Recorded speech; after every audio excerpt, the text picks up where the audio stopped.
বাড়ি বাড়ি গিয়ে ভোটার তালিকা হালনাগাদ কর্মসূচিতে প্রায় 50 লক্ষ নতুন ভোটার যুক্ত হতে যাচ্ছেন বলে জানিয়েছেন নির্বাচন কমিশনের সিনিয়র সচিব আক্তার আহমেদ।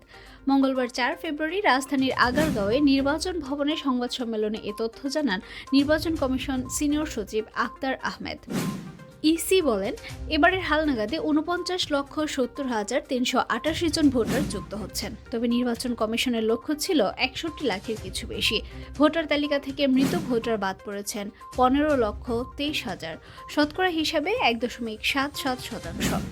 নারী ভোটার প্রসঙ্গে তিনি বলেন, এবার 16 লাখ নারী ভোটার হতে নিবন্ধন করেছেন। চলমান হালনাগাদ কর্মসূচিতে যারা বাদ পড়েছেন তাদেরও যুক্ত করা হবে তালিকায়। নিবন্ধন চলবে আগামী 11 এপ্রিল পর্যন্ত। এছাড়া অনলাইন আর আঞ্চলিক কার্যালয়ে ভোটার হওয়ার নিবন্ধন করতে পারবেন। তবে কোনো তথ্য সংগ্রহকারী কোনো বাড়িতে না গেলে বিষয়টি খতিয়ে দেখা হবে। এছাড়া মিথ্যা তথ্য দিয়ে 17 বছরে কেউ ভোটার হয়েছে কিনা এমন তথ্য নেই ইসির কাছে। তবে নির্দিষ্ট করে কেউ জানালে কমিশন বিষয়টি দেখবে বলে জানান তিনি।